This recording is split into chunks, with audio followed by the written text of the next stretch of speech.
जबलपुर शहर के तलवारा घाट में बीते शनिवार को वेलकम ग्रुप के द्वारा बनाई जा रही आईटीसी होटल में गैस टेस्टिंग के दौरान ब्लास्ट हुआ था, जिसमें एक 22 साल की युवती की मौत हो गई थी और 8 लोग गंभीर रूप से घायल हो गए थे। जिसे देखते हुए जांच कमेटी प्रशासन दल का गठन किया गया है, जिसे एसडीएम, सीएसपी, तकनीकी अधिकारी, नगर निगम अपर कमिश्नर सहित तमाम आला अधिकारी जांच दल में विस्फोट होने की वजह को ढूंढेंगे और जांच रिपोर्ट जिला प्रशासन को सौंपेंगे। शनिवार को एक नव निर्मित जिसका उद्घाटन नहीं हुआ था वेलकम होटल, उसके अंदर एक आगजनी की घटना हुई थी, विस्फोट हुआ था। वहाँ पर एलपीजी पाइपलाइन जो होटलों में पड़ी रहती है उसका टेस्टिंग का कार्य चल रहा था जिस समय पूरी घटना हुई।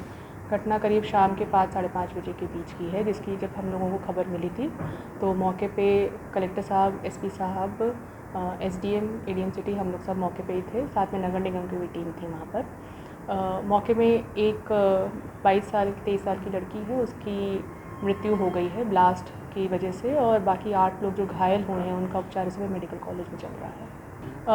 मौके की नज़ाकत को देखते हुए और जो हादसा हुआ है उसको समझ में रखते हुए एक यहाँ से जांच कमेटी बनाई गई है, जिसमें एक प्रशासनिक समिति बनी है। प्रशासनिक समिति में हमारे यहाँ से एसडीएम रहेंगे, उनके साथ साथ सीएसपी भी हैं और एडिशनल कमिश्नर नगर निगम की तरफ से भी हैं। प्रशासनिक समिति हम लोगों को विधिवत पूरी जानकारी दे सके, अपने जांच के बिंदु हम लोगों के समक्ष में रख सके, उसके लिए एक टेक्निकल कमेटी भी उनके सपोर्ट के लिए बनाई गई है।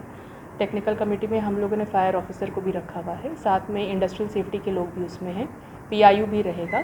और चूँकि एलपीजी और सीएनजी का काम बड़े उसमें स्टेज पे हम लोगों के यहाँ पे गेल और आईओसीएल करते रहते हैं, उन लोगों के बॉटलिंग प्लांट भी हैं, तो उनकी तरफ से भी 2 लोगों को टेक्निकल एक्सपर्ट्स की तरह इस समिति के अंदर शामिल करा। होटल के मालिक की अभी पूरी जानकारी नहीं है, पर पिंकी जैन करके कोई है जिनका नाम बताया जाए। माननीय मुख्यमंत्री जी की तरफ से इसमें राहत की घोषणा भी की गई है। जो घायल हैं उनको 50-50 हज़ार रुपये की राशि दी गई है और मृत बालिका जो है उसको 4 लाख रुपये की राशि परिवार को दी जाएगी। जांच के आदेश में बिंदु निर्धारित पहले से ही कर दिए गए हैं कि ये जो घटना हुई है उसका मुख्य कारण क्या था।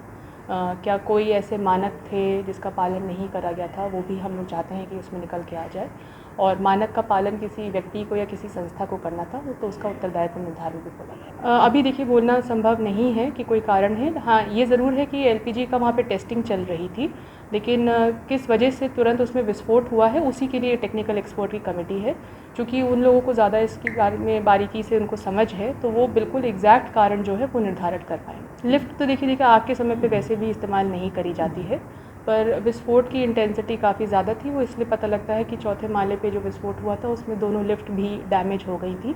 रही बात मानक की, तो कोई भी निर्माण कार्य जब प्रारंभ होता है उस समय एक फ्लोर प्लान जो है बाकायदा बना करके नगर निगम को भी दिया जाता है और एक टेंटेटिव फायर प्लान भी दिया जाता है, जिसकी फाइनल टेस्टिंग जब निर्माण कंप्लीट हो जाता है और कोई भी प्रारंभ करा जा रहा होता है किसी ऐसे प्रकार के व्यवस्थान को, तब एक बार जो है निगम की टीम से जाकर के चेकिंग भी हो। तभी हम लोगों की तरफ से जो आदेश बना है, अगर आपने उसमें देखा हो, उसमें नगर निगम, फायर ऑफिसर और पीआईयू तीनों को हम लोगों ने रखा है। उसका कारण ही ये है क्योंकि जो माननीय मुख्यमंत्री जी की तरफ से भी आदेश है और हम लोगों का भी मानना है कि भविष्य में इस प्रकार की घटना कहीं पे भी ना हो, क्योंकि इसमें किसी भी परिवार के कोई भी व्यक्ति को हानि हो सकती है।